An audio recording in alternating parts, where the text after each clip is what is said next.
계속해서 로마서 15장 8절부터 13절 말씀까지 다 같이 함께 읽습니다. 내가 말하노니 그리스도께서 하나님의 진실하신 자여 할례 추종자가 되셨으니 이는 조상들에게 주신 약속들을 견고하게 하시고 이방인들도 그 긍휼하심으로 말미암아 하나님께 영광을 돌리게 하려 하심이라. 기록된 바 그러므로 내가 열방 중에서 주께 감사하고 주의 이름을 찬송하리로가 함과 같으니라. 또 이르되 열방들아 주의 백성과 함께 즐거워하였으며 또 모든 열방들아 주를 찬양하며 모든 백성들아 그를 찬송하라 하였으며 또 이사야가 이르되 이세 곧 열방을 다스리기 위하여 일어나시는 이가 있으니 열방이 그에게 소망을 두리라 하느니라. 소망이 하나님의 모든 기쁨과 평강을 믿음 안에서 너에게 충만하게 하사 성령의 능력으로 소망이 넘치게 하시기를 원하노라. 아멘.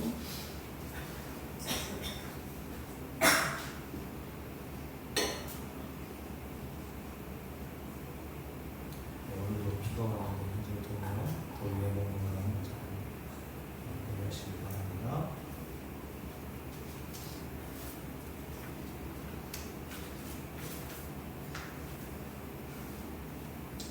하나님 말씀 증거합니다. 2주 동안 우리는 하나님께서 이 세상을 창조하신 목적과 죄인인 인간을 자기 아들이신 예수 그리스도를 세상에 보내시기까지 하여 십자가를 통하여 구원하신 목적이 동일하다는 사실을 우리가 함께 살펴봐야죠. 그렇다면 여러분도 다시 한번 묻을게요. 하나님께서 이 세상 모든 만물을 창조하시고 그리고 죄인인 여러분을 구원하신 목적이 뭡니까? 모든 인간은 하나님과 같이 된 존재로서 자기 중심으로 성경을 해석하고 이 세상 모든 만물과 사건을 자기 중심으로 이해한다고 말씀을 드렸죠. 그래서 하나님께서 이 세상을 창조하신 목적과 그리고 저와 여러분을 구원하신 목적이 자기 자신에게 있다고 생각을 합니다. 나를 위한 창조, 나를 위한 구원이라고 생각하는 거예요. 왜냐하면 모든 인간은 자기 자신이 우주의 중심이라고 생각합니다. 이게 아담과 하와 선악과를 먹고 난 이후에 하나님과 같이 된 인간의 에게서 나오는 증상입니다. 모든 인간은 아담과 하와 이후에 태어난 모든 인간은 태어날 때부터 하나님과 같은 존재로 태어나기 때문에 자기가 이 세상과 우주의 중심으로 생각을 한다고 말씀을 드렸습니다. 그래서 언제나 자기 중심으로 모든 것들을 해석하고 바라보고 판단하죠. 성경도 그렇게 본단 말입니다. 그런데 우리가 함께 지난 주일 함께 살펴보았던 이사야서와 에스겔 선지자가 쓴 에스겔서를 통하여서 하나님께서 이 세상 모든 만물을 창조하신 목적과 구원의 목적이 무엇인지를 성경을 근거로 해서 우리가 찾아봤죠. 찾아봤으니까 제가 읽어드릴게요. 이사야서 43장에 보면 하나님께서 이사야 선지자를 통해서 이렇게 말씀하셨어요. 곧 내가 내 영광을 위하여 창조한 자를 보게 하라. 다시요. 하나님께서 이스라엘 백성들과 저와 여러분을 향해서 왜 이 세상과 이 모든 만물을 창조하셨는지에 대한 여기에 분명한 목적을 말씀하고 계시죠. 내 영광을 위하여 창조한 자라고 얘기했습니다. 이사야서 48장 9절에서 이렇게 말씀하시죠. 내 이름을 위하여 내가 노하기를 더디할 것이며 내 영광을 위하여 내가 참고 너를 멸절하지 아니하리라. 이게 구원의 목적입니다. 하나님께서 이스라엘 백성들이 구원하신 이유는 그들이 구원받을 만한 어떤 건덕지가 있어서 이유와 조건이 다른 민족보다 괜찮아서가 아니라 하나님께서 내 이름을 위하여 그들에게 노하기를 더디할 것이며 내 영광을 위하여 내가 참고 그리고 너를 멸절하지 않을 거라고 얘기하신단 말이죠. 이사야서 48장 11절에서 이렇게 말씀합니다. 나는 나를 위하며 나를 위하여 이룰 것이다. 하나님께서 이스라엘 백성들을 바벨론 포로에서 구원해 내시는 것을 이렇게 표현하신 거예요. 하나님께서 이스라엘 백성들을 70년 만에 바벨론 포로에서 돌아와 구원하게 하신 목적이 뭡니까? 나를 위하여 두 번이나 사용하고 있어요. 강조용법이라고 합니다. 여러분 언제 강조하죠? 아주 중요한 일인데 그것을 까먹을까봐 그것을 강조하는 거 아닙니까? 그래서 우리 아이들 학교 보낼 때 여러분들 아이들 키울 때 학교 보내면서 뭘 강조했습니까? 뭘 조심하라고요? 차 조심해. 그죠? 그거 애들이 잊어버렸을까봐 매일 부모가 학교 보내면서 그 얘기를 해주잖아요. 공부 잘하고 와 이런 말은 잘 안 해도 차 조심해, 그죠? 아니, 공부 잘하는 것보다 살아서 돌아오는 게 더 중요하잖아요. 그러니까 차 조심하는 게 훨씬 더 중요하기 때문에 부모는 매일 아침마다 아이들에게 잊어버릴까봐 혹시라도 차 조심하라고 하면서 보낸단 말이에요. 그러니까 성경에서 강조 용법이 있습니다. 특별히 예수님께서 무언가 진짜 중요한 말씀, 물론 성경 전체가 중요한 메시지예요. 근데 주님께서 그 중에서도 중요한 메시지를 증거하실 때마다 진실로 진실로라고 하는 단어를 쓰셨어요. 이게 아멘 아멘이라고 하는 뜻인데 예수님께서 중요한 말씀을 복음을 증거하실 때 진실로 진실로라고 하는 말씀을 사용하셔서 그들에게 반복하여 강조하신다는 사실을 말씀해 주셨다는 거예요. 그러므로 이사야 48장 11절도 하나님께서 이스라엘 백성들에게 이사야 선지자를 통해서 강조하시는 거죠. 요거 잊지 마. 내가 너희들을 왜 70년 만에 바벨론 포로에서 돌아와 구원하게 했는지를 잊지 마. 그게 뭐라고요? 나는 나를 위하여 이를 이룰 것이다. 어찌 내 이름을 욕되게 하리요? 내 영광을 다른 자에게 주지 아니하리라. 그러니까 하나님의 영광, 하나님의 이름을 위해서 내가 너희들을 바벨론 포로로 잡혀갔다가 하나님이 약속하신 70년 만에 너를 다시 데려와 고국 땅인 가나안 땅에 들어가게 하실 거라고 말씀하셨던 거예요.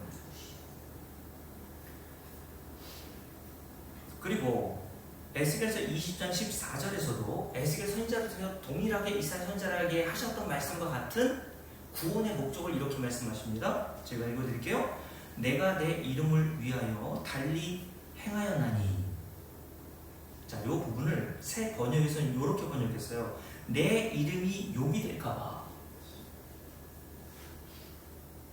뭐 하시겠다고 하냐면 그 뒤에 이렇게 됐습니다. 내가 그들을 인도하여 내는 것을 본 나라들 앞에서 내 이름을 더럽히지 아니하리라 라고 말씀하셨다는 거예요. 그러니까 이스라엘 백성들을 에스겔 선지자를 통해서 다시 한번 이사야 선지자를 통해서 말씀하신 것과 같이 바벨론 포로에서 너를 구원한 목적은 너에게 원인이 있는 게 아니라 내 영광을 위하여, 나를 위하여 내가 그렇게 반드시 이루어내고 말 것이라고 하셨단 말이에요. 자, 에스겔 36장 22절에서 우리가 찾아왔으니까 제가 읽어드릴게요. 이스라엘 백성들을 향해서 이렇게 말씀하셨어요. 이스라엘아, 내가 이렇게 행함은, 너희를 이렇게 구원해 내문 너희를 위함이 아니요 너희가 들어간 그 여러 나라에서 더럽힌 나의 거룩한 이름을 위함이라 말씀하셨어요. 너희를 위해서 구원한 거 아니야. 우리는 항상 내 중심이기 때문에 나를 위해서 구원했다고만 생각했지, 성경이 이런 말씀들에서는 별로 관심이 없단 말이에요. 왜요? 모든 인간은 자기 중심이라 성경도 자기 안경, 자기 중심이라고 하는 안경을 끼고 본단 말이에요. 그래서 색안경을 끼고 세상을 보면 다 색안경의 색깔과 같이 세상이 보이죠? 노란색 안경을 끼고 세상을 보세요. 이야, 세상이 다 누래? 지가 노란색 안경을 끼고 있으면서 세상이 노랗다고 판단합니다. 그죠? 성경도 자기가 원하는 방식으로 색안경을 끼고 그렇게 본단 말이에요. 그래서 성경의 그 많은 구절 중에서 저도 복음을 알기 전에 이런 구절들이 안 보였거든요. 그냥 매년마다 1독, 2독, 3독 뭐 열심히 성경을 읽었는데도요, 이런 말씀들이 제 눈에 안 들어왔어요. 어떤 말씀이 들어왔겠습니까? 구하라 그리하면 주실 것이요, 예? 찾으라 그리하면 찾을 것이요, 문을 냈다, 예? 뽀개질 때까지 두드리면 열릴 것이다. 그리고 예레미야 33장 3절 말씀, 그죠? 내 입을 넓게 열라, 하나님께 부르짖어라. 그러면 내가 네게 응답하겠고 네가 알지 못하는 은밀하고 비밀한 일을 내게 보이리라. 그 은밀하고 비밀한 일도 성경에 말씀하고 있는 그 내용의 비밀이 아니라 내가 원하는 거, 그죠? 내가 원하는 소원, 그거 들어달라는 식으로 그 말씀들을 적용하고 이용하더라는 겁니다. 모든 인간은요, 성경을 하나님이 주신 이 말씀의 의미대로 파악하지 못하면요, 자기 욕심과 탐심대로 성경을 이용해 먹어요. 그래서 수많은 이단들이 나온 이유가 바로 그거 아닙니까? 신천지 이만희 선생님께서 왜 14만 4천 명을 그렇게 강조합니까? 다른 것들은 다 비유로 풀어주잖아요, 그죠? 밭에 간 주인, 비유라든가 성경에 기록되어 있는 비유를요, 결국 누구에게 그 비밀을 풀어서 인도합니까? 이만희 선생님, 내가 보혜사 성령이야. 요걸 이야기하려고 계속 그 내용을 비유로 풀어준단 말이에요. 말도 안 되는 비유인데 사람들이 거기에 다 속습니다. 여러분들 아닐 것 같죠? 6개월만 다녀봐요. 여러분들도요, 신천지에 가서 6개월 성경 공부하잖아. 그러면 야, 이건철 목사가 사기꾼이네. 이렇게 비밀한 일이 한 번도 그런 걸 들어본 적이 없었거든요. 그러면서 이만희 선생님이 뭐라고 합니까? 이 비밀을 모르는 저 목사를 다 가짜고 자기가 보혜사 성령, 그래서 하나님의 말씀을 자기만 제대로 풀 수 있다고 얘기를 해요. 근데 여러분, 이단의 가장 중요한 목적이 뭡니까? 그 이단의 괴수, 수장인 사람들이 가장 성경을 통해서 하고자 하는 목적이 뭐예요? 자기 주머니에 돈을 채우는 거 아닙니까? 안 그래요? 언제 그 이단 수계를 따르는 성도들의 영혼에 관심이나 있습니까? 그래서 전에 말씀드렸잖아요. 하나님의 교회라는 곳에서 절기를 그렇게 강조한다고. 7대 절기. 왜 자꾸 절기를 지켜요? 1년에 7번의 절기를 지키면 얼마나 절기원금이 많이 나오겠어요. 그죠? 이만희 선생님이 왜 14만 4천 명을 비유로 풀지 않고 그 요한계시록의 말씀에 기록되어 있는 그 숫자는 문자 그대로 해석합니까? 지금 이만희 선생님이 처음 그 신천지라고 하는 이단을 만들 때는요, 자기도 그렇게 믿어지지 않았나 봐요. 14만 4천 명이 될 리는 없어. 믿음도 되게 없어요. 그죠? 14만 4천 명이 될 거라고 하는 믿음이 없었어요. 그래서 14만 4천 명 구원받은 숫자 아닙니까? 그 구원받은 숫자를 만들려고 얼마나 노력했어요. 근데 신천지가 날로 부흥해가지고 지금 30만 명이 넘는데요. 공주에도 저 신천지 건물이 있고, 세종에도 분명히 있을 것이고, 하나님의 교회도 여기저기 교회 건축이 있더라고요. 근데 30만 명이 넘어가니까 이제 추려야 되잖아요. 말을 좀 바꿔줘야 되잖아요. 14만 4천 명이라고 했는데 30만 명이 왔어요. 자기도 못 믿었던 거죠. 그러니까 어떤 얘기를 합니까, 이제는? 30만 명이 신천지 안에 들어와서 교인으로 등록돼 있지만 여기 중에서 14만 4천 명이 구원받아. 그러니까 필기시험, 실기시험 볼게. 그래서 실기시험, 필기시험에 합격한 자들만 14만 4천 명으로 인정해 준단 말이에요. 그러니까 거기에 홀딱 빠져있는 사람들은요, 구원에 대한 탐심, 모든 성경은 자기를 중심으로 해석하고 구원도 자기를 위해서 있어야 되잖아요. 그러니까 그 14만 4천 명에 들어가기 위해서 필기시험, 성경에 기록되어 있는 내용에 대한 그 지식은 물론 일뿐만 아니라 실기시험, 얼마나 교회에 데려온 사람이 많은가, 헌금한 내역이 얼마나 많은가, 네? 그런 것들을 실기시험으로 해가지고 합격하느냐 불합격을 결정한단 말이죠.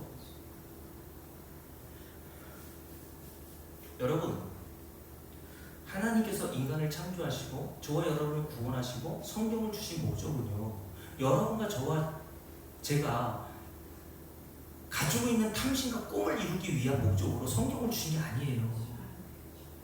성경을 그런 식으로 사용하면 안 된단 말입니다. 그래서 예레미야서에 보면요, 하나님께서 예레미야 선지자를 통해서 그 당시 거짓 선지자들에게 뭐라고 말씀하셨냐면, 너희들이 하나님의 말씀을 망령되이 사용함이라 라고 얘기했어요. 하나님의 말씀을 열심히 가르친단 말이죠. 열심히 사용해요, 교회에서도. 근데 그 성경에 기록되어 있는 하나님의 진의를 모르면 망령되이 자기 탐심을 이용하고 자기의 꿈을 이루기 위한 목적으로 성경을 사용한단 말이에요. 그래서 목사님들도 옛날에 성경을 가지고 얼마나 순진한 성도들을 위협했습니까? 목사는 주의 종이니까 주의 종한테 대적하면 안 돼. 너 천벌받아. 그래서 몇 가지 사례를 들죠. 또 실제로 또 그런 일이 또 가끔 일어나기도 하잖아요. 목사에게 대적했더니 그 주에 차 사고가 났어요. 그럼 여러분 대부분 어떻게 생각할 거예요? 이금희 목사님 어떻게 생각이 들어요? 목사님한테 잘할 거를, 그죠? 그게 다 인과응보 원리 아닙니까? 인과응보 원리. 기독교는 인과응보 아니잖아요. 근데 인간은 태어날 때부터 인과응보 사상으로 태어나기 때문에요. 모든 생각들, 모든 결과를요, 뭔가 원인이 있다고 생각하는 거예요. 그래서 목사님들이 성경을 이용해서 순진한 성도들을 길을 높이게 했지 않습니까? 교회에서, 그죠? 그래서 목사님들이 막 쓸데없는 얘기 막 앞에서 해도 성도들이 얼마나 순진하고 착한지, 목사님이 말씀 있는 다 옳은 말씀이요, 옳지 않더라도 목사님한테 대적하면 안 되지, 주의 종이니까 라고 생각하면서 앉아 있었단 말이죠.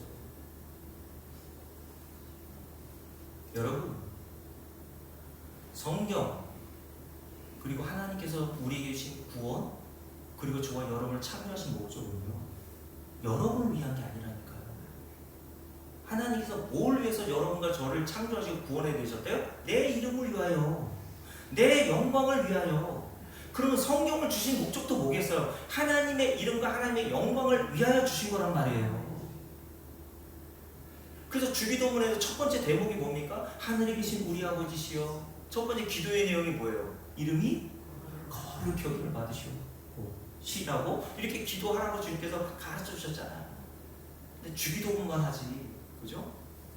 우리는 항상 무엇을 하든지, 고린도서 10장에서 사도 바울이 이런 말을 했죠. 고린도 교회 성도들에게 무엇을 먹든지, 무엇을 마시든지, 무엇을 하든지 다 뭐를 위해서 하라고요? 다 하나님 영광을 위해서 하라고. 그게 뭐라고 하는 거예요? 그게 하나님께서 저와 여러분을 창조하신 목적이고, 저와 여러분을 구원하신 목적이기 때문에, 저와 여러분은 살아도 주를 위해서, 죽어도 주를 위해서, 먹어도 주를 위해서, 결혼도 누구를 위해서, 이혼도 누구를 위해서, 자식도 누구를 위해서 키워요? 근데 우리는 무엇을 먹든지, 무엇을 마시든지, 무엇을 행하든지 다 누구에게 관심이 있어요? 내 영광, 내 행복에 관심이 있어요. 안 그래요? 여러분께 물을게요. 왜 결혼하셨습니까? 진짜 하나님 영광을 위해서 결혼했어요? 네?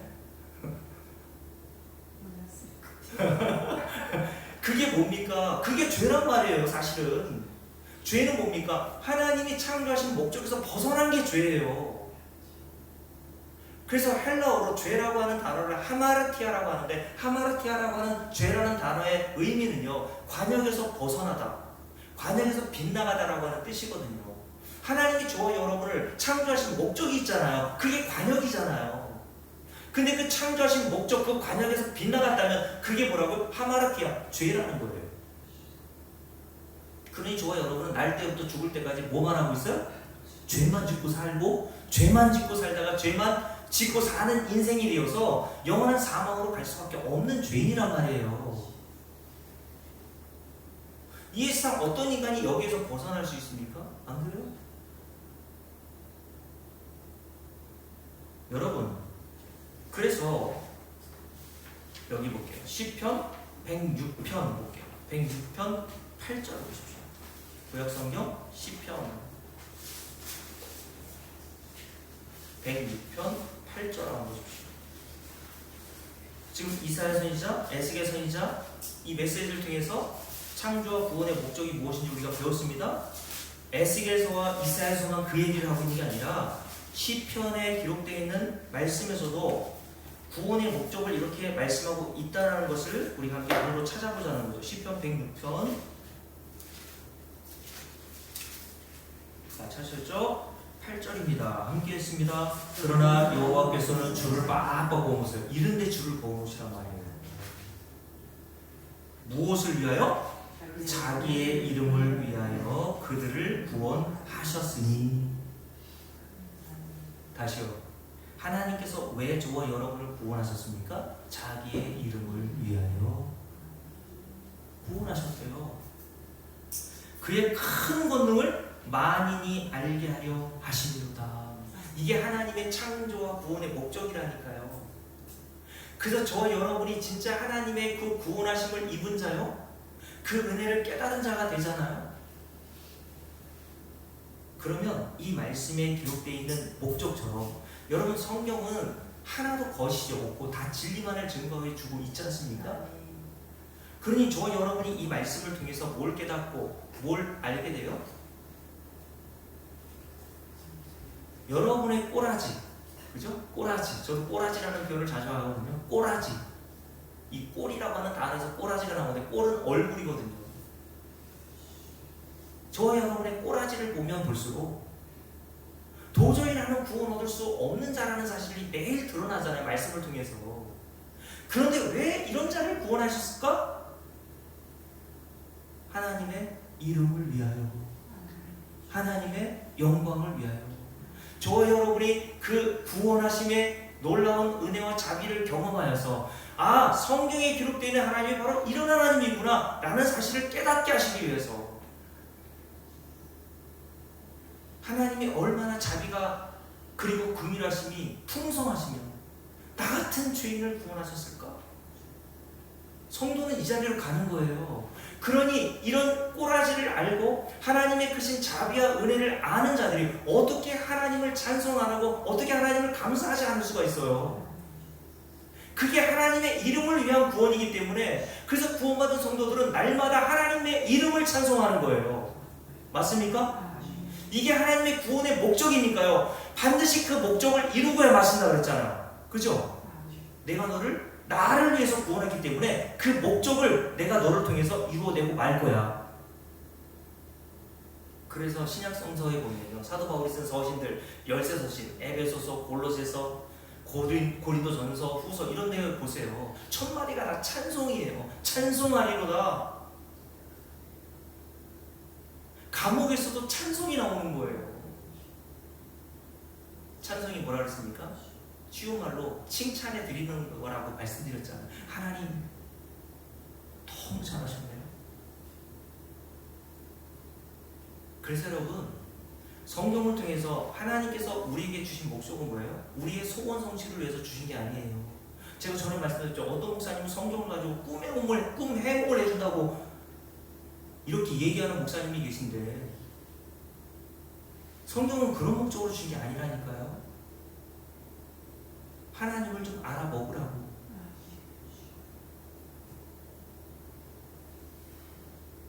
다시요. 8절 말씀 함께 했습니다. 그러나 여호와께서는 무엇을 위하여? 자기의 이름을 위하여. 여기 빡빡 줄을 걸어 그랬어요. 뭘 하셨다고요? 그들을 구원하셨나니. 여기 여러분의 이름을 다 써놓으시면 그게 이 성경이 되는 거예요. 이게 나에게 주신 성경이 되는 거예요. 이 말씀이. 그러므로 이렇게 하셔서 그의 큰 권능을 만인이 알게 하려 하심이로다 라고 말씀하셨어요. 자, 시편 23편도 보세요. 우리가 잘 아는 시편 23편, 다윗 쓴 시편이거든요. 다윗도 동일한 성령이 임했으니까 동일한 말을 해야 되잖아. 성경은요, 여기서 이야기하고 저기서 이야기하지 않습니다. 1600년 동안 40여 명의 다양한 저자와 시대를 통해서 이 성경이 기록되어 있지만 성경은 동일한 진리만을 증거해요. 왜요? 같은 성령이 임한 저자들이 쓴 내용이기 때문에 성경은 모순이 없어요. 그걸 제대로 몰라서 문제인 거죠. 자, 시편 23편을 보세요. 함께 읽습니다. 1절부터 여호와는 나의 목자시니 내게 부족함이 없으리로다. 그가 나를 푸른 풀밭에 누이시며 쉴만한 물가로 인도하시는다. 내 영혼을 소생시키시고 줄을 걸으세요. 자기의 이름을 위하여 우리를 의의 길로 인도하시는도다. 아멘. 하나님께서 왜 우리를 푸른 풀밭에 누이시고 쉴만한 물가로 인도하시고 우리 영혼을 왜 소성시키시고 우리를 왜 의의 길로 인도해 내십니까? 자기의 이름을 위하여. 그러니까 여러분, 하나님께서는 자기 이름을 위해서는요 반드시 하나님의 약속하신 말을 신실하게 이루어 내셔야 되는 거예요. 그래서 결국 4절, 내가 사망의 음침한 골짜기로 다닐지라도 해를 두려워하지 않을 것은 주께서 나와 함께 하십니다. 주의 지팡이와 막대기가 나를 안위하시나이다. 주께서 내 원수의 목전에서 내게 상을 차려 주시고 기름을 내 머리에 부으셨으니 내 잔이 넘치나이다. 내 평생에, 그렇죠, 저와 여러분의 평생의 삶에 뭐가요? 선하심과 인자하심이 반드시 나를 따르리니. 어떤 분은 이 따르리라고 하는 단어를 추적한다라는 단어로 사용했단 말이에요. 마치 형사가 범죄자를 미행하듯이. 그래서 톰슨이라고 하는 분은요, 이런 하나님에 대해서 시편 24편 이 말씀을 가지고 하나님을 뭐라고 표현했냐면 천국의 사냥개라고 표현해요. 천국의 사냥개. 사냥개의 특징이 뭡니까? 한 번 물면 안 놔요. 왜 하나님을 천국의 사냥개라고 비유했는 줄 아세요? 하나님께서 한 번 지목한 사람은요 절대 놓지 않는다는 거예요. 그게 사냥개의 특징이잖아요, 그죠? 한번 하나님께서 이금희 권사님을 구원하기로 작정하신 그 하나님은요, 이금희 권사님이 어떤 자든지 관계없이 그 구원의 목적을 성취하시기 위해서는요 절대 놓지 않으신다니까요. 우리 집 마당에 그 묶어놓은 잡종 진돗개하고는 다르다니까요. 꽉 물었다가도 몇 번 때리면 깨갱하고 도망가는 게 잡종이잖아요. 사냥개는요 목숨을 걸고요 자기의 사냥감을 한 번 물면 놓지 않아요. 그래서 톰슨이라는 분이 하나님을 본인도 경망스럽게 라는 이야기를 하면서, 그러나 하나님은 천국에서 우리를 잡으러 오신, 이게 우리에게 얼마나 감사합니까 여러분? 뭐를 위해서? 자기의 이름을 위해서.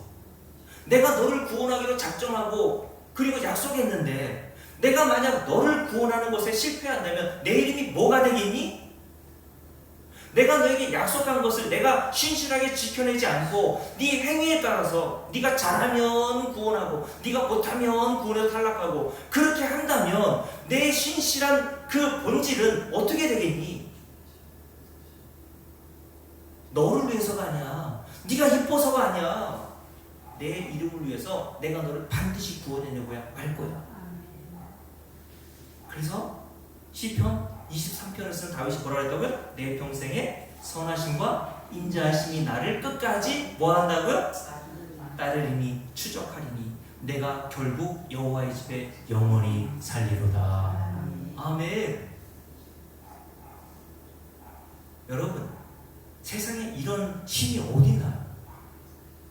세상의 모든 신은 다 인과응보, 그죠? 우리가 어떻게 하느냐에 따라서 벌을 주기도 하고 상을 주기도 하고, 그런 신이 이 세상 전부 모든 종교 안에 담겨있는 신 아니에요? 그렇죠?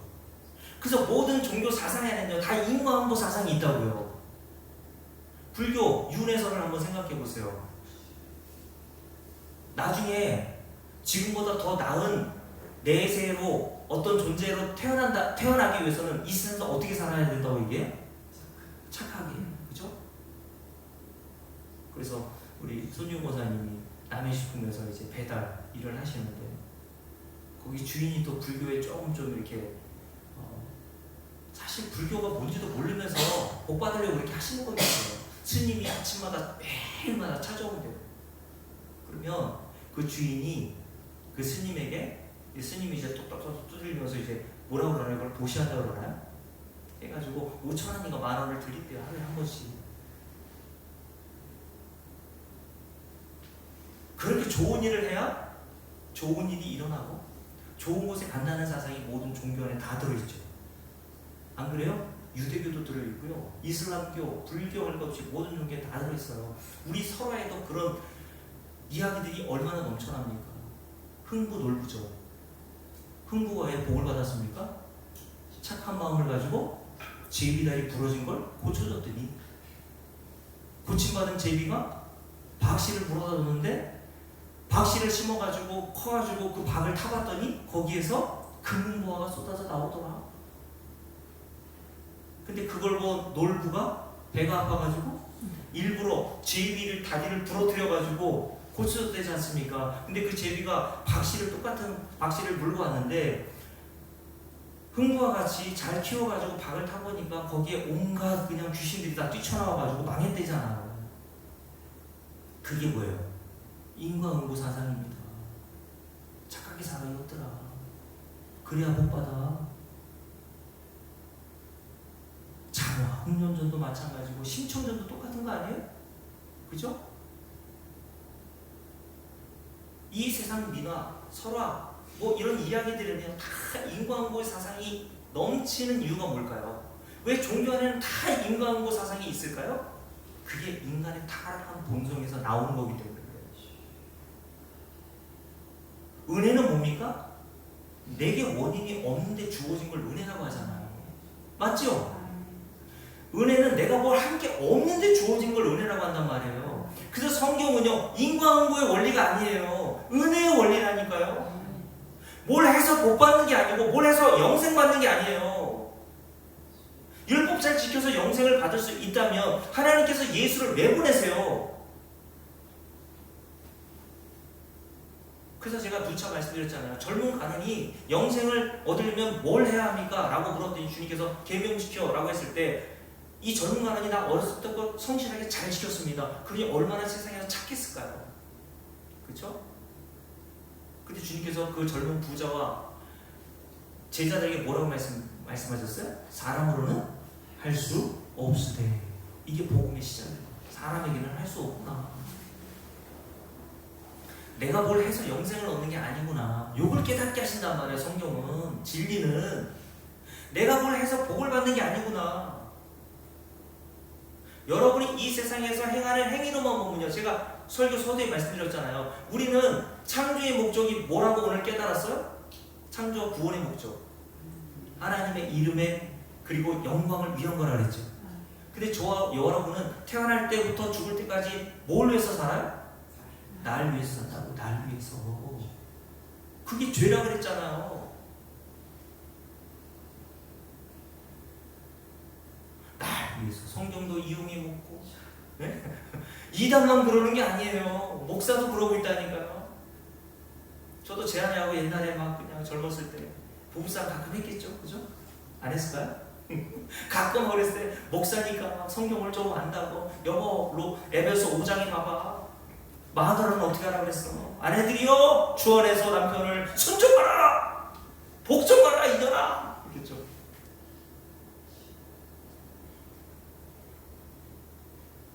여러분, 성경은 내 이익을 위해서 내 주장을 변호하라고 하나님께서 주신 게 아니란 말이죠. 모든 만물 안에는 이 성경도 포함되어 있잖아. 이 세상 모든 인간들 있잖아요. 나쁜 인간이든 좋은 인간이든 할 것 없이요, 다 하나님께서 뭘 위해서 창조하셨다고요? 하나님의 이름과 영광을 위해서 창조하신 거예요. 맞습니까? 그게 어디에 나오냐면 로마서 9장을 한번 볼게요. 로마서 9장 한번 보십시오. 로마서 9장을 한번 보세요.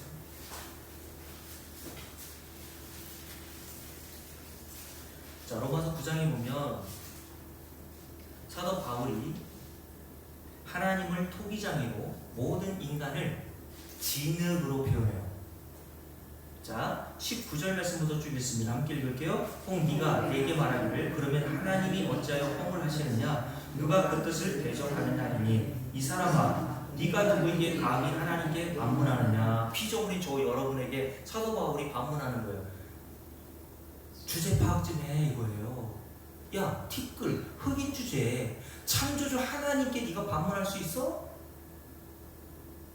하나님이 이 세상 창조하신 목적을 자기의 영광이라고 하셨으면 그걸로 알아야지.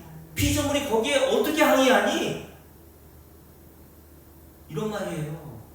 자기 주제 파악을 인간은 못하는 거예요. 왜요? 아담과 하와처럼 다 하나님처럼 됐기 때문에 하나님과 맞짱 뜨는 겁니다.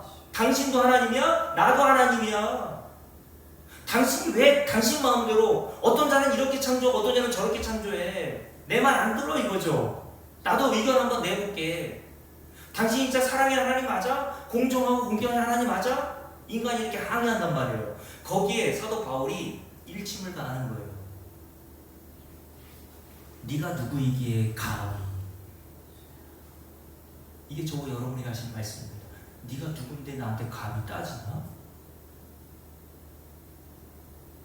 자기 자기의 존재를 모르는 거 인간은. 그러면서 바울이 이렇게 얘기하죠. 감히 하나님께 반문하느냐? 지음을 받은 물건이 지은 자에게. 이게 지음을 받은 물건은 이 세상 모든 만물과 저 여러분을 말하는 거죠. 그죠? 하나님이 여러분과 저를 지으신 줄로 아시죠? 그리고 하나님은 우리를 지으신 분이시잖아요. 근데 지음받은 물건이 지으신 하나님께 따지면서 항의하면서 어찌 나를 이같이 만들었느냐? 이렇게 말한단 말이죠. 우리가 그런 적 없어요? 많죠? 일이 잘 안 풀려가요. 하나님 이따위로 하실 거예요 진짜? 이 말이 나옵니까 안 나옵니까? 하나님 나한테 왜 그래요 도대체? 내가 뭘 잘못했습니까? 잘못한 게 왜 없어요? 근데 인간은 하나님께 그렇게 따지고 덤벼들잖아. 욥이 그런 자 아니었습니까? 하나님 내가 뭘 그렇게 잘못했어요? 아니 더 나쁜 놈도 많은데 왜 나한테 이런 일을 행하십니까 하나님? 21절 함께 했습니다. 토기장이가 진흙 한 덩이로 하나는 귀 있을 그릇을 하나는 천이 있을 그릇을 만들 권한이 없느냐? 있습니까 없습니까? 있죠. 토기장이가 자기가 원하는 그릇을 만들 권한이 있어요 없어요? 있어요. 이금 여사님 마트에 가면 여러 과일 중에 몇 개를 뽑아올 거 아닙니까? 그런 권한이 있죠. 근데 왜 하나님은 이 사람을 이렇게 만들고 저 사람을 저렇게 만드는데 뭘 따지고 덤벼들어요 우리가? 자기들은 지 맘대로 고르고 살고 다 그렇게 살면서 하나님이 하는 것은 다 불만이에요 인간. 함께 읽어볼게요. 22절. 만약 하나님이 그의 진노를 보이시고 그의 능력을 알게 하고자 하사 멸하기로 준비된 진노의 그릇을 오래 참으시고 관용하시고 또한 영광 받기로 예비하신 바 긍휼의 그릇에 대하여 그 영광의 풍성함을 알게 하고자 하셨을지라도 무슨 말을 하리요? 하나님께서 멸하기로 준비된 진노의 그릇 그리고 긍휼의 그릇이라는 그릇을 만드셔서 하나님의 공의하심 하나님의 죄에 대한 심판에 대하여 얼마나 공정하신지에 대한 것을 드러내시기 위해서 그리고 저와 여러분들과 같이 죄인 중에 죄인이지만 하나님께서 구원하심으로 말미암아 하나님의 긍휼이 얼마나 크신지를 드러내고자 하실지라도 너희들이 나에게 할 말 있어? 저와 여러분은 어떤 그릇입니까? 긍휼의 그릇이에요.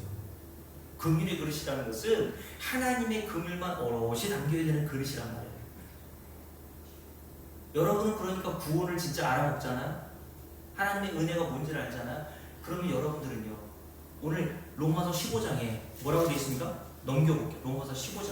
사도 바울이 이렇게 얘기하는 거예요. 로마서 15장 9절. 함께 읽습니다. 이방인들도 그 긍휼하심으로 말미암아 하나님께 영광을 돌리게 하려 하시니라. 아멘. 하나님이 나를 구원하신 이유는 내게 있는 게 아니라 하나님이 얼마나 긍휼하신지를 보여주시기 위해서 나 같은 죄인까지도 구원하여 내셨구나. 그게 하나님의 이름을 위한 거잖아요. 그러니 하나님의 자비와 긍휼이 나타난 증거는요 다른 게 아니에요. 저와 여러분이라니까요. 여러분과 저 자신을 봐도 하나님의 긍휼이 얼마나 큰지가 안 보입니까 여러분? 안 보여요? 옆 사람을 보면서 어떻게 저런 인간도 구원하셨을까? 사람들이 이렇게 생각한단 말이에요. 저런 인간하고 내가 천국 가려면 안 가고 말지 저거?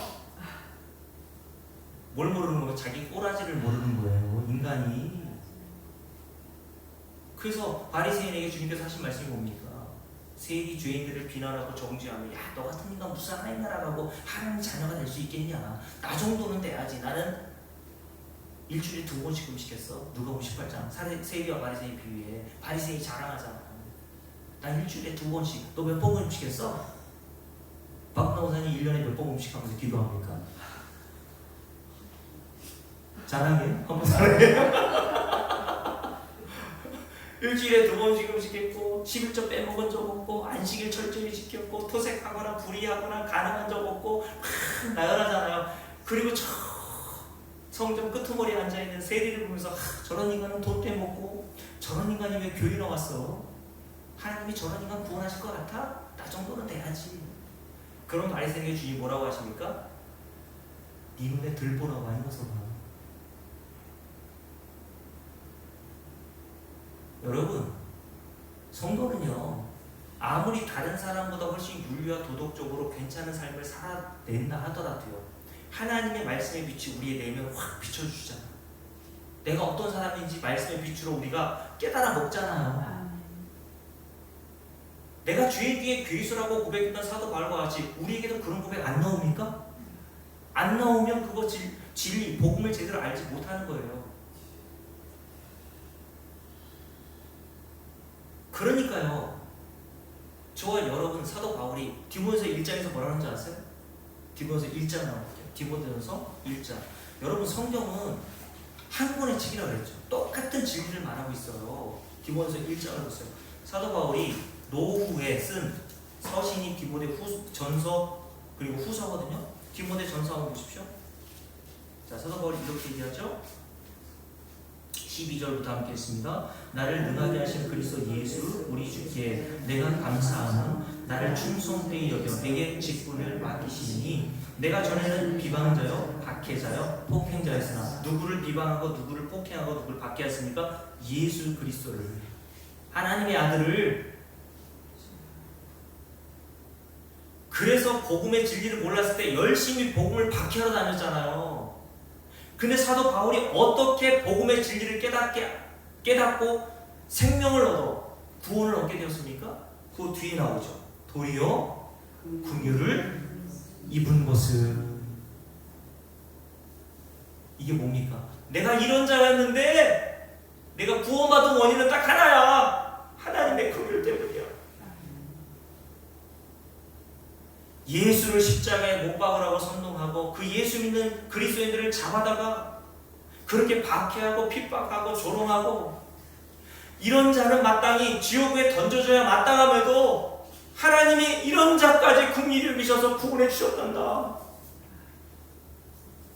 그러니 나를 봐봐. 나를 보면 하나님의 긍휼이 얼마나 큰지 알 수 있어. 사도 바울이 그 말하는 거예요. 지금 자기가 한 일 자랑 안 하잖아요. 노년인데도 야, 나 모든 사람보다 얼마나 수고했는지 알아? 죽은 자를 몇 명 고쳐 일으켜내고 살렸고. 사도 바울이 얼마나 대단한 사역을 했어요. 그죠? 근데 사도 바울이 노년에 그런 거 하나도 자랑 안 해요. 하나도 자랑 안 해요. 사람은 이런 거 하면 자랑하고 싶잖아요. 안 그래요? 사람은 자랑하고 미칠 지경이에요. 얼마 전에도 세종에서 함께 운동하시는 그 장로교 목사님이 계신데 저한테 막 기분이 좋아가지고 식사하고 나서 차 마시면서 막 얘기하세요. 우리 같이 그 테니스 운동하시는 분 중에 40대 젊은 목사님이 계세요. 근데 젊었을 때부터 테니스를 배우셔가지고 키도 크시고, 그리고 군대에 있을 때 테니스병, 옛날에 테니스병이 따로 있었거든요. 군대 가면 병과는 없는데 이제 고위 간부들이 테니스를 배우고 싶으니까 그 당시에는 그게 통했어요. 지금은 전혀 안 통하죠. 근데 그 젊은 목사님이 테니스를 얼마나 잘 치는지 막 서브부터 시작해가지고 뭐 엄청 화려하게 쳐요. 근데 이 목사님이 이제 50, 저보다 3살 위시니까 그래서 그분이 이제 세종의 이용수 목사님이신데 잘 치신다는 거예요. 이용수 목사가 얼마나 잘 치는지 그냥 야, 서브도 받기 힘들고 오늘따라 너무 잘 치더라고. 근데 마지막에 하시는 말씀 뭔지 아세요? 근데 내가 이겼어. 뭘 얘기하고 싶은 거예요? 이용수 목사님이 잘 치는 걸 얘기하고 싶은 게 아니라 내가 이겼어. 내가 더 잘 쳐. 여러분, 사람은요, 내가 조금 뭘 하면 자랑하는 게 그냥 본성 아니에요, 여러분? 죽을 때까지 내 이름 내고 싶잖아, 안 그래요? 오죽하면 그런 인간의 본성을 알아서 호랑이는 죽어서 뭐를 남기려고 그래요? 가죽을 남기고, 인간은 죽어서 뭐를 남기고 싶어요? 이름을 남기고 싶어요.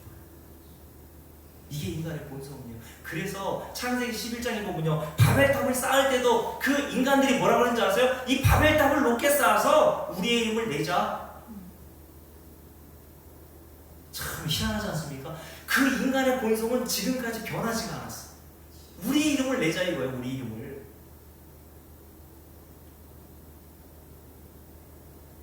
여러분, 교회에서도 그런 게 없습니까, 여러분? 얼마나 우리의 이름을 우리가 생각하고 삽니까?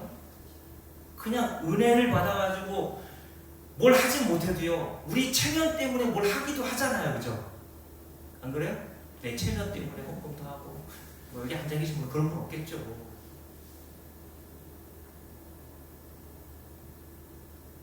저도요, 목사 되면서 복음을 몰랐을 때는 제가 죽을 때 묘비명을 참 멋있게 쓰고 싶고 써놓고 죽고 싶더라고요. 그래서 제가 죽었을 때 후세들이 와가지고, 제 후손들 아들 딸들이 와가지고 우리 아빠가 어떻게 목회했고 어떻게 살았는지를 짤막하게 어떻게 좀 표현할 수 있을까. 그래서 제가 묘비명을 몇 개 생각해 놓은 게 있었거든요. 그것 중에 하나가 하나님을 사랑하는 자 여기에 잠들다. 멋있죠?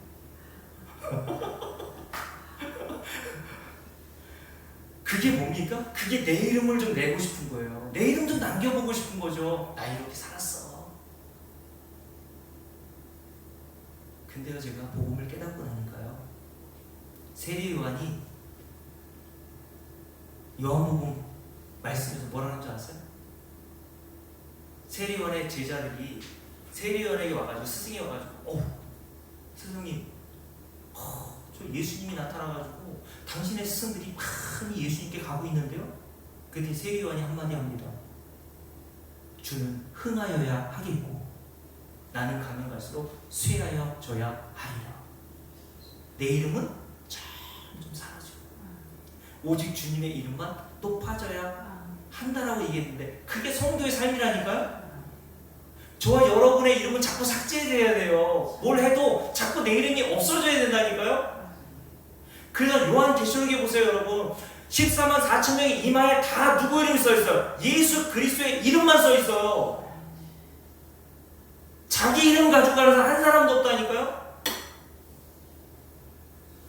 참 놀랍잖아요, 여러분. 그래서 복음은요, 우리의 본성을 완전히 무너지게 하십니다. 우리 스스로 못해요. 근데 복음의 능력이 우리의 그 본성, 내 이름을 내고 싶고 하고자 하는 그 열심을요, 완전히 박살내서 세리 요한의 고백과 같이 저와 여러분을 고백하게 합니다. 주만 흥하여야 하시겠고 나는 점점 가면 갈수록 쇠하여 져야 하리라. 그래서 세리 요한이 못 베어 죽잖아. 이게 자기 죽음이에요. 내 이름 내고 싶은데 복음은 내 이름 못 내게 하거든요. 근데 성도는요, 그게 기쁜 거예요. 왜요? 내가 한 게 하나도 없구나. 모든 사도보다 더 많이 수고했어도 사도가 왜 그랬습니까? 이렇게 된 거는 다 하나님의 은혜야. 내가 한 거 없어. 오늘도 여러분 함께 읽어볼게요. 13절, 내가 전에는 뭐였습니까? 비방자요, 박해자요, 폭행자였으나 여러분과 제가 예수 몰랐을 때 다 이런 삶을 살았단 말입니다. 하나님 없는 것처럼 살았잖아요. 하나님이 살아계신데 하나님 없는 것처럼 사는 게 하나님을 살해한 거고, 하나님을 박해한 거고, 하나님을 폭행한 겁니다. 하나님의 이름을 모독하며 산 거예요. 지금은 안 그렇습니까? 그런데 우리가 왜 구원을 얻었습니까? 함께 했습니다. 도리어 긍휼을 입은 것은 내가 믿지 아니할 때에 알지 못하고 행하였습니다. 14절, 우리 주의 은혜가, 여러분, 긍휼, 은혜, 계속 이 얘기만 지금 사도 바울이 하잖아요. 우리 주의 은혜가 그리스도 예수 안에 있는 믿음과 사랑과 함께 넘치도록 풍성하였도다. 미쁘다. 모든 사람이 받을 만한 이 말이요, 그리스도 예수께서 누구를? 죄인을 구원하시려고 세상에 임하셨다 하였도다. 죄인 중에 내가 괴수니라. 죄인 중에 괴수만, 그 죄인 중에 괴수를 구원하시기 위해서 십자가에 달리신 예수라는 분이 같이 껴 계시는 거예요. 그러면서 그 16절 이렇게 얘기합니다. 그러나 내가 뭘 입었어요? 긍휼을 입은 것은 까닭은 예수 그리스도께서 내게 먼저 일체 오래 참으심을 보이사 후에 주를 믿어 영생 얻는 저와 여러분들에게 본이 되게 하려 하심이라. 그러므로 영원하신 왕 곧 썩지 아니하고 보이지 아니하고 홀로 하나이신 하나님께만 존귀와 영광이 영원 무궁하도록 있을지어다. 아멘. 요 말하고 죽는 거예요, 성도는.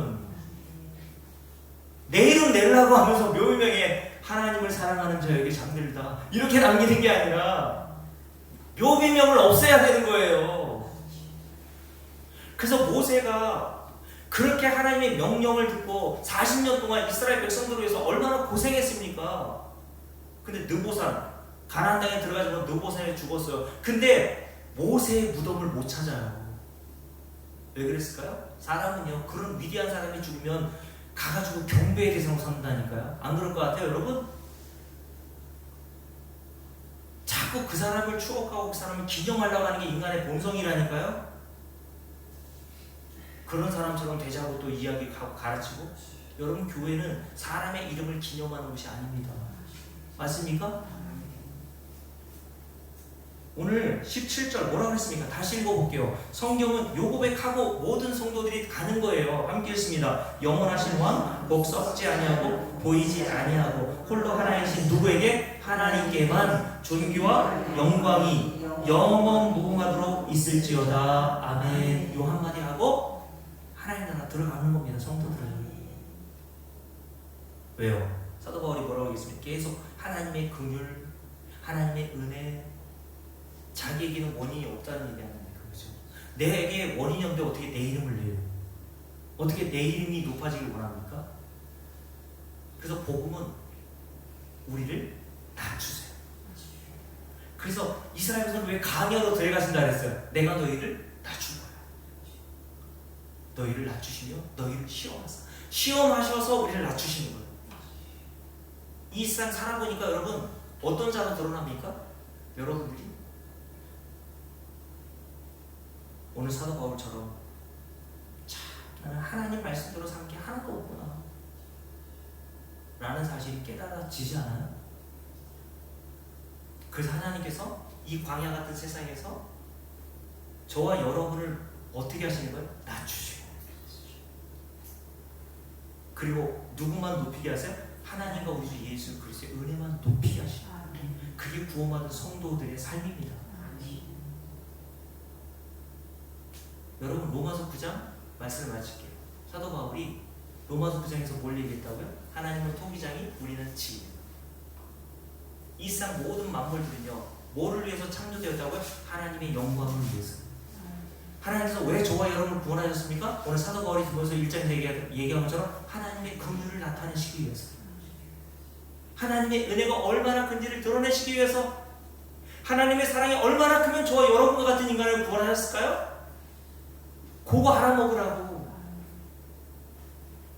그래서 저와 여러분이 이런 진리를 깨닫잖아요. 하나님의 이름, 오늘 17절 우리가 고백한 것처럼 하나님의 이름에만 존귀함을, 영광을 돌리게 되는 겁니다. 이게 복음이 하는 일이에요. 이게